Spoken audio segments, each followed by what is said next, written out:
Hello friends, कैसे हैं आप सब। आइए शुरू करते हैं आज की कहानी। इस कहानी के लेखककार हैं जेम्स पीटर जैकसन। कहानी का नाम है दो संसार। सालजक कोई अच्छी नदी नहीं है। इसके पूर्वी किनारे पर एक गांव है जिसमें उदासीनता, गरीबी और एक अजीब सा सुनसान छाए रहते हैं। नदी के बिल्कुल किनारे पर ही कुछ झोपड़े खड़े हैं, कुरूप भिखारियों की तरह नंगे और भूखे, जो अपने मल्लाहों को खाना भी नहीं दे सकते। इन झोपड़ों के कमजोर बाजू परस्पर सहारा लिए हुए हैं। धूप और पानी से सताई हुई लंगड़े की लाठी की सी इनकी बल्लियां नदी के गंदले मटमैले जल में निराशा से झुकी जा रही हैं। कोठरियों के आगे दालान है जिन पर नीचे छप्पर छाए हुए हैं। इन कोठरियों की खिड़कियों में उजाला बहुत कम पहुंच पाता है। ये खिड़कियां अपनी धुंधली आंखों में घृणा का रोष भरकर विकृत रूप से नदी के उस पार खड़े खुशनुमा मकानों को देख रही हैं।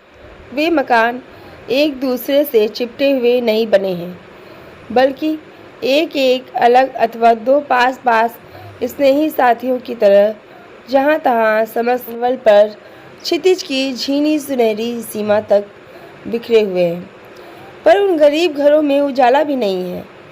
भूली भूली सी जीवन से थकी हुई वह नदी मंद गति से कुलमुलाती हुई अनवरत बही चली जा रही है। इस कुलमुलाहट के भार से इन गरीब घरों का मंद प्रकाश दब दब कर और भी अंधेरा और सुनसान हो जाता है।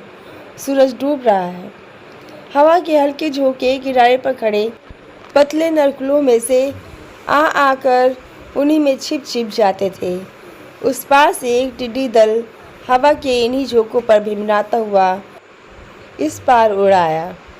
नदी के ऊपरी बहाव की तरफ से एक नाव आ रही थी।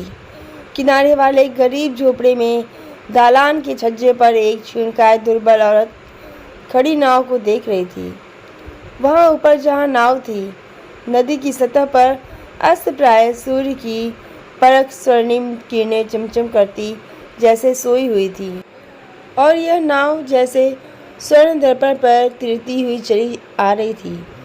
चमक से अपनी आंखों को बचाने के लिए उस औरत ने अपने हाथ से साया कर रखा था। स्वच्छ संध्या की इस आभा में औरत का मोम सा पीला मुख ज्योतित हो उठा, और ऐसा श्वेत फेम आवस की रातों में भी सागर की लहरों को प्रकाशित करता मालूम पड़ता है। डर से सहमी हुई उसकी निराश आंखें इधर उधर कुछ खोजती रही थीं। क्षीण मस्तिष्क की द्योतक एक मुस्कान की रेखा उसके क्लांत होठों पर फैली हुई थी, किंतु फिर भी उसके उभरे हुए मस्तक पर पड़े हुए बलों ने उसके मस्तक पर मुख पर निराशा के संकल्प की छाया बिछा दी थी। सूरज की तरफ उसने पीठ कर ली और अपना सर इधर से उधर हिलाने लगी, जैसे वह उस घंटी की आवाज़ न सुनना चाहती हो। जैसे उन घंटियों का उत्तर वह आप ही आप बड़बड़ा कर बराबर दे रही हो। मैं रुक नहीं सकती, मैं रुक नहीं सकती।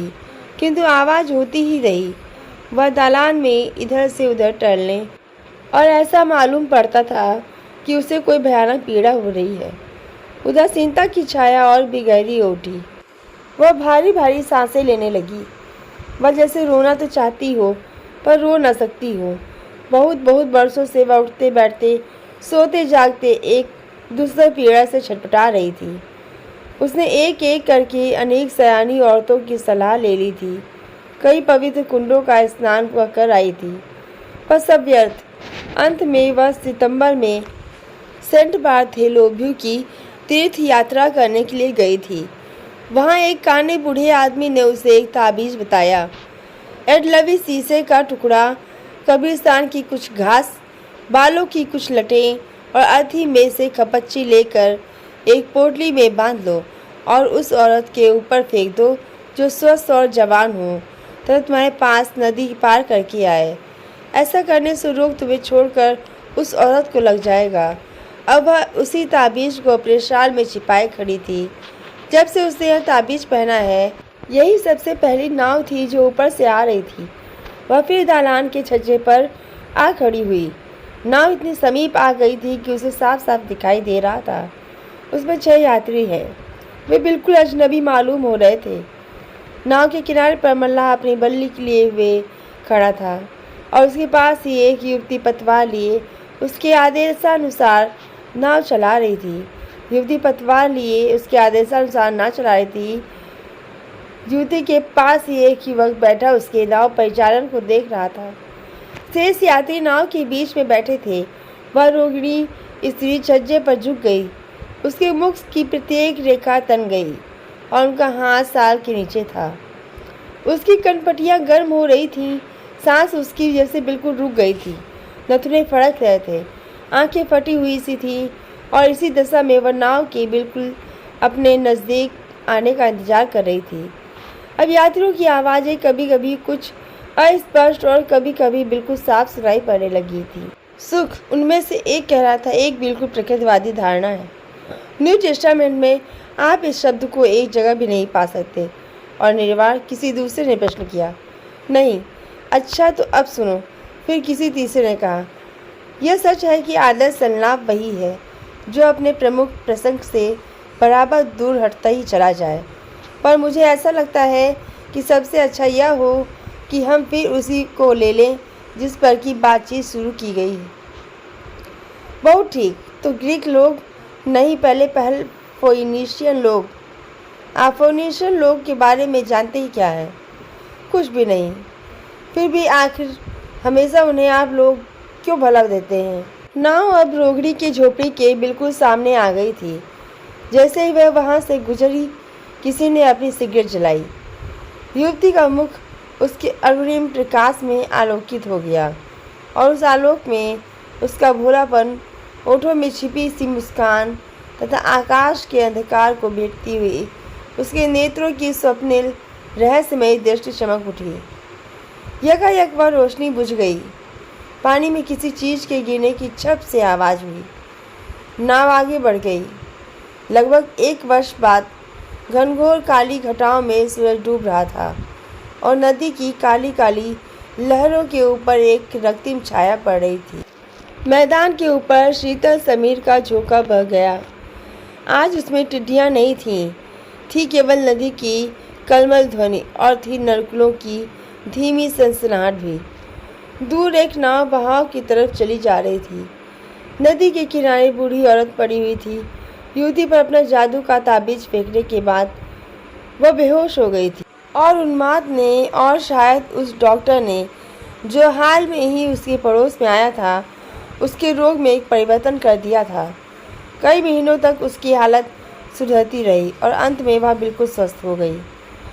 शुरू में तो उसे अपनी इस नई तंदुरुस्ती का जैसे नशा चढ़ा, किंतु ज़्यादा दिनों तक टिका नहीं। वह उदास और शोकाकुल हो गई। पल भर उसे चैन नहीं पड़ता था। निराशा ने फिर उसके दिल में घर कर लिया, क्योंकि उस नाव वाली युवती की सूरत उसके सामने हर वक्त घूमती रहती थी। उसे ऐसा लगा जैसे वह लड़की उसके पैरों पर रही हो, बड़ी दयनीय दृष्टि से उसे देख रही हो। फिर वह गायब हो गई, लेकिन तब भी बुढ़िया को यह लगता रहा कि लड़की उसके पीछे पड़ी है और बराबर करा रही है। वह चुप हो गई, किंतु फिर वह उसके सामने आ खड़ी हुई, सूखी हुई और पीली पीली, उसकी तरफ आंखें फाड़ फाड़ कर देखती हुई। आज इस शाम को भी वह फिर नदी के किनारे खड़ी थी। उसके हाथ में एक छड़ी थी, जिससे वह किनारे की कीचड़ में क्रॉस पर क्रॉस बनाती चली जाती थी। बार बार वह उठ खड़ी होती और जैसे कान लगाकर कुछ सुनती। फिर वह एक जगह बैठ गई और झुककर क्रॉस बनाने लगी। तभी गिरजे की घंटी बजने लगी। उसने सावधानी से अंतिम क्रॉस खींचा और छड़ी एक तरफ रखकर घुटने टेके और ईश्वर से प्रार्थना की।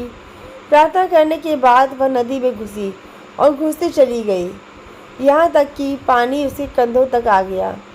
उसने अपने हाथ जोड़े और डुबकी दी। नदी ने उसे अपना लिया, अपनी गहरी गोद में उसे सुला लिया और बह चली। सदा की तरह भारी मन और उदास गांवों और खेतों को पार करती हुई बहती ही चली गई। नाव अब बहुत नज़दीक आ पहुंची थी। आज भी उस नाव पर वही युवक युवती थे जो साल भर पहले नाव चला रहे थे, पर इस बार वे विवाह के सुखद सूत्र में आबद्ध होकर आनंद मनाने निकले थे।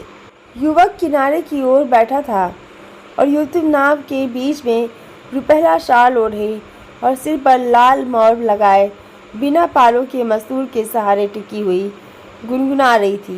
बुढ़िया का झोपड़ा पीछे रह गया। नाव आगे बढ़ाई। युवती ने मद भरी कनखियों से युवक को देखा और फिर उसके विशाल नेत्र आकाश की ओर उठ गए। वह गाने लगी। बादल उड़े जा रहे थे। मस्तूल के सहारे खड़ी वह झूम झूम कर गा रही थी, मस्त होकर। एक विजयोल्लास के मधुर सुख से तंत्रित संगीत नदी की लहरों में रल गया और नीरव नेशी में गूंज उठा।